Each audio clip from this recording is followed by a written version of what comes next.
आपल्यापैकी काहींना अळीव माहीत असेल, पण त्याचे आरोग्यासाठी असणारे फायदेच माहीत नसतील। मात्र अळीव हे आरोग्याच्या दृष्टीने खूप महत्त्वाचं मानलं जातं, कारण यात शरीराला पोषक देणारे लोह, कॅल्शियम, जीवनसत्व क आहेत। त्याचबरोबर यात अँटीऑक्सिडंट्स देखील आहेत, ज्यामुळे आरोग्यासाठी अळीव फार फायदेशीर आहे। त्यामुळे आज आपण अळीव हे आरोग्यासाठी कसं फायदेशीर आहे याच विषयी जाणून घेऊयात। नंबर 1, अळीवमध्ये भरपूर प्रमाणात आयर्न असतं, त्यामुळे अळीव खाल्ल्यानं रक्तातील हिमोग्लोबिनचं प्रमाण वाढतं। अळीवामध्ये अँटीऑक्सिडंटचे गुणधर्म आहेत, जे रक्त शुद्धी करण्यास मदत करतात। नंबर 2, अळीव बिया मूळव्याधीवर फायदेशीर ठरतात, त्यामुळे रक्तस्राव कमी होतो। याशिवाय अळीवमुळे आपली स्मरणशक्ती वाढते।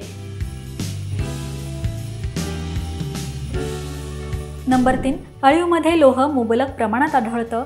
अळीव खाल्ल्यामुळे शरीराला मोठ्या प्रमाणात ऊर्जा मिळते, त्याचबरोबर बराच वेळ भूक देखील लागत नाही।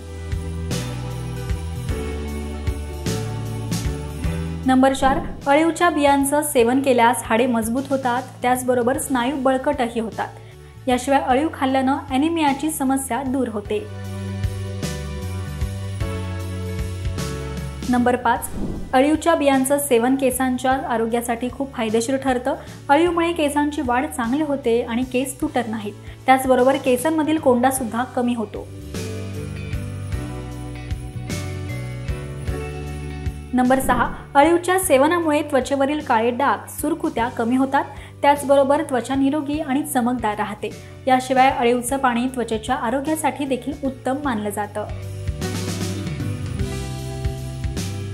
नंबर 7, लठ्ठपणाची समस्या असल्यास तुम्ही अळीव खाऊ शकता। अळीवमध्ये फायबर आणि प्रथिने भरपूर असतात, जे वजन कमी करण्यास मदत करतात। तर वजन कमी करण्यासाठी रोज अळीवचं पाणी तुम्ही पिऊ शकता। नंबर 2, यकृताच्या आरोग्यासाठी अळीव गुणकारी ठरतात। तसेच तुम्हाला जर दम्याचा त्रास होत असेल तरी सुद्धा तुम्ही अळीव खाऊ शकता, त्यामुळे फुफ्फुसांचं आरोग्य सुधारतं। नंबर 9, अळीवमध्ये फायबर मोठ्या प्रमाणात असल्यामुळे पोटाशी संबंधित समस्यांवर फायदेशीर ठरतात। याच्या सेवनानं बद्धकोष्ठता आणि गॅस या समस्यांपासून आपण दूर राहू शकतो।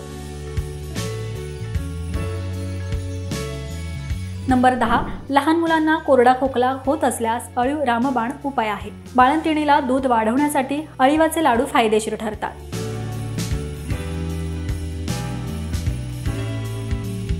तर या व्हिडिओमध्ये आपण अळीवचे फायदे जाणून घेतले। अशाच वेगवेगळ्या फायद्यांसाठी अळीवचं सेवन नक्की करा आणि ही माहिती तुम्हाला कशी वाटली हे कमेंट करून नक्कीच सांगा। पाहत रहा महाराष्ट्र टाइम्स। धन्यवाद।